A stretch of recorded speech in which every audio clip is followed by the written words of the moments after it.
और देखिए, सावन का महीना शुरू हो चुका है। भगवान शिव को सबसे ज्यादा प्रिय महीना है। यह इस पवित्र और पावन महीने में उज्जैन के महाकालेश्वर मंदिर में भक्तों को दर्शन देने के लिए महाकाल वक्त से पहले जाग गए। तड़के 3 बजे महाकाल की भस्म आरती हुई, दिव्य आरती हुई। भारी संख्या में भक्त बाबा का आशीर्वाद लेने पहुंचे। सावन में आम दिनों की अपेक्षा हर दिन मंदिर में 2 से 2.5 गुना तक भक्तों की संख्या बढ़ जाती है और यही वजह है कि भक्तों के लिए भगवान भी आज की तरह अगले 40 दिनों तक यानी पूरे सावन के महीने जल्दी जागेंगे और भक्तों को दर्शन यूं ही देते रहेंगे। बहुत मन को संतुष्टि मिली, दर्शन अच्छे से हुए। मैं बाहर से आई थी स्पेशली इंडिया दर्शन करने, दर्शन पूरे हो गए, बस बाबा ने अपने दर्शन दे दिए। उनका पूरा भस्म आरती हमने अटेंड की और श्रृंगार देखा उनका हमने, और बहुत अच्छी थी आरती, बहुत अच्छा लगा, मन को बहुत शांति मिली। आज हमें पहली बार, मेरे को और मेरे साथ वालों को भस्म आरती का मौका मिला। बहुत ही अद्भुत नज़ारा है, भगवान शिव की अद्भुत लीला है। ये भगवान का आशीर्वाद हम सब पे बना रहे। जय श्री महाकाल। बता नहीं सकता वो क्षण, वो अलौकिक क्षण जो था आज सावन का पहला दिन और बाबा के दरबार में, और एक अलौकिक क्षण, वो क्षण जहाँ व्यक्ति अपने आप को, अपने शरीर को भूल जाए और सूक्ष्म रूप में पहुँच जाए, ऐसा विहंगम और अलौकिक अनुभूति हुई है जिसकी परिकल्पना मैं क्या, मुझे लगता है शायद कोई ना कर पाए। आज सावन का पहला दिन है।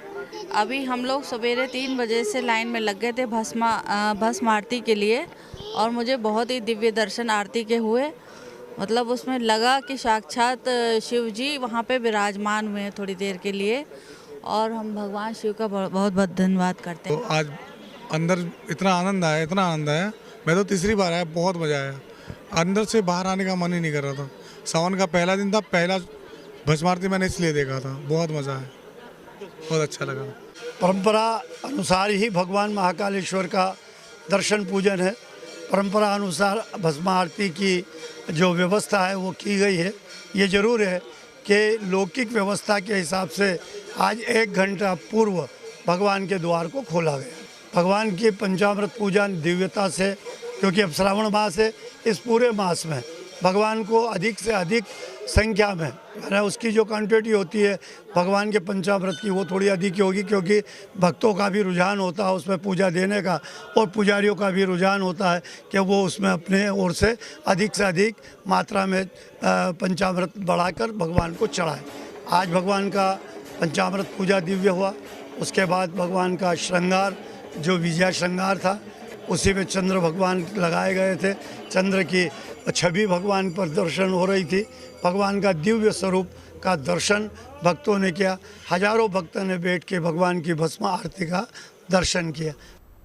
तो बड़ी संख्या में कांवड़िए हरिद्वार गंगा जल लेने के लिए पहुंच रहे हैं। हरिद्वार के घाटों पर कांवड़ियों के लिए किस तरह की सुरक्षा इंतजाम किए गए हैं, देखिए हमारे संवाददाता आशुतोष मिश्रा की खास रिपोर्ट।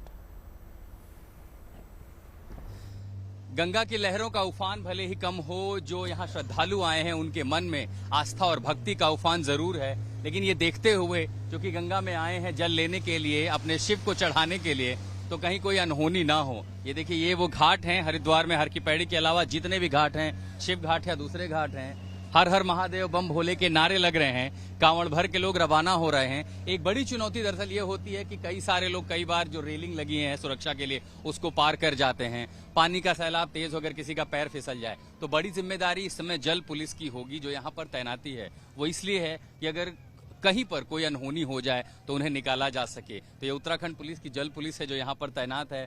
तो हर साल मैं देखता हूँ इस तरह की तैनाती होती है। कितने तैयार हैं इस बार आप लोग?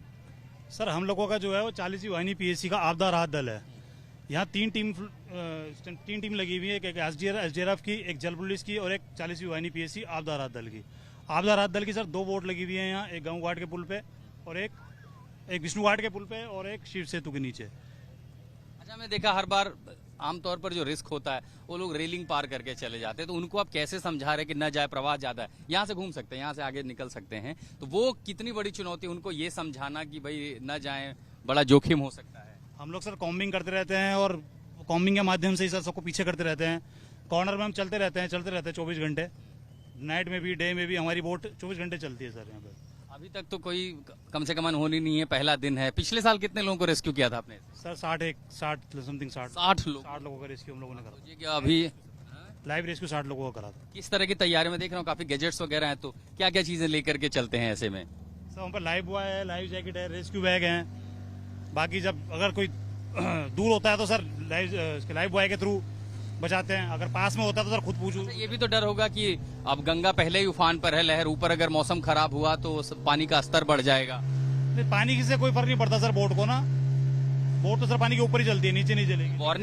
वार्निंग अलर्ट सिस्टम है आप लोगों के पास कि पानी का लेवल बढ़ रहा है, लोगों को किनारे ले जाएं अगर ऐसी स्थिति आती है? अनाउंसमेंट होता रहता है रगी बॉडी सर, हमारे सीसीआर के माध्यम से अनाउंसमेंट होता रहता है कि पानी का जलस्तर बढ़ रहा है, सभी लोग पीछे हो जाएं, वाटर लेवल बताते रहते हैं सर।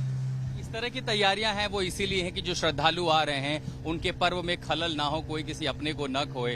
हालांकि एक बहुत बड़ी बात ये भी है कि कई बार इस तरह की दुर्घटनाएं जो है लापरवाही की वजह से होती हैं। कई जो श्रद्धालु हैं वो निर्देश नहीं पालन करते, रेलिंग को पार कर जाते हैं, सुरक्षा चक्र को तोड़ जाते हैं, और पानी का जब प्रवाह जब तेज होगा तब खतरा सबसे ज्यादा होता है। लेकिन उसी खतरे से निपटने के लिए, इस पर्व को पूरा करने के लिए जल पुलिस यहाँ पर तैनात है। हर की पैड़ी की ओर हम आगे बढ़ रहे हैं। गंगा की लहरें अपने तमाम श्रद्धालुओं को बुला रही हैं, जल भर के ले जाएं अपने महादेव को। इस सावन के पवित्र महीने में आस्था के इस पर्व में शामिल हों, मोक्ष का लाभ लें।